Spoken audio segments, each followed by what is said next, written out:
ধর্মনগরে পুলিশের জালে আটক শিশুসহ এক বাংলাদেশি মহিলা।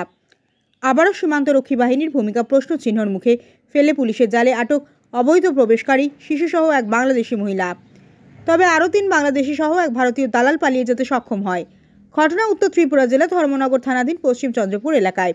জানা গিয়েছে, ধর্মনগর থানার পুলিশের কাছে খবর আসে, কিছুদিন যাবৎ পশ্চিম চন্দ্রপুর গ্রামের নাসির আলীর বাড়িতে বেশ কয়েকজন বাংলাদেশি আশ্রয় নিয়েছে। সেই খবরের উপর ভিত্তি করে ধর্মনগর থানার পুলিশ নাসির আলীর বাড়িতে অভিযান চালায়। পুলিশি অভিযানের আজ পেয়ে 3-4 জন বাংলাদেশি সহ এক ভারতীয় দালাল পালিয়ে যেতে সক্ষম হলেও 6 বছরের এক শিশু সন্তান সহ এক বাংলাদেশি মহিলাকে আটক করতে সক্ষম হয় পুলিশ। জানা গিয়েছে, ধৃত বাংলাদেশি মহিলার নাম নাজমা বেগম, বয়স 35, বাড়ি বাংলাদেশের খুলনা জেলার বাগেরহাট এলাকায়। এদিকে পুলিশের জেলায় বাংলাদেশি মহিলা জানায়, তার সঙ্গে আরও 3 থেকে 4 জন বাংলাদেশি ছিল। তারা গত কয়েকদিন আগে ব্যাঙ্গালোর থেকে বাংলাদেশে যেতে পশ্চিম চন্দ্রপুর এলাকার নাসির আলীর বাড়িতে আশ্রয় নিয়েছিল। এছাড়া 10,000 টাকার বিনিময়ে সীমান্ত পার হতে তাদেরকে ভারতীয় দালাল সাহায্য করেছিল। এদিকে ধর্মনগর থানার পুলিশ পাসপোর্ট একটি মামলা নিয়ে তদন্ত শুরু করেছে। সাথে বাড়ির মালিক নাসির আলী সহ পলাতক বাংলাদেশিদের আটক করতে বিভিন্ন জায়গায় তল্লাশি জারি রেখেছে পুলিশ।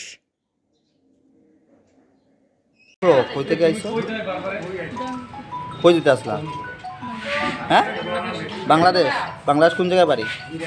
হ্যাঁ হ্যাঁ খুলনা বুঝছি না।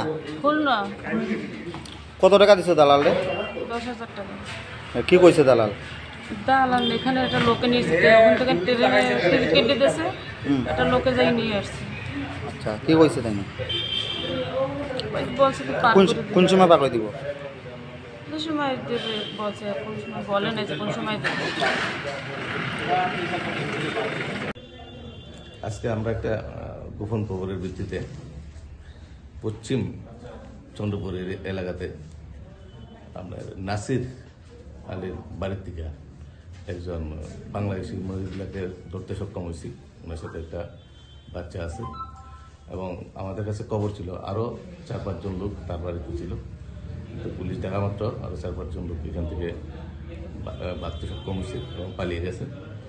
তো আমরা আজকে যেহেতু মহিলার নাম নাজমা, ওর বাড়ি খুলনা, স্বীকার করেছে, তাই আমরা তার বিরুদ্ধে এটা মামলা নিচ্ছি।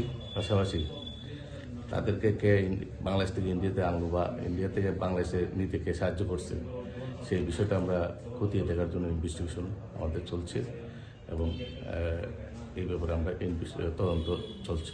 তাদের সাথে কিছু পাওয়া গেছে না? তাদের সাথে এমন কিছু পাওয়া গেছে না। তদন্ত দেখা যাচ্ছে কেন তারা বাংলাদেশ থেকে ইন্ডিয়াতে আসলো বা ইন্ডিয়াতে কেন, ইন্ডিয়াতে কতদিন ছিল বা ইন্ডিয়াতে কোথায় ছিল, এগুলো আমরা তদন্ত করে দেখছি। আমরা জানতে পারছি তারা ট্রেনে করে আজ ধর্মনগরে এসেছিল। আমরা এটা তদন্ত করছি, কোথায় থেকে আসলো বা ট্রেনে কীভাবে আসলো, এটা আমাদের কাছে কোনো স্পেসিফিক কোনো খবর আসেনি।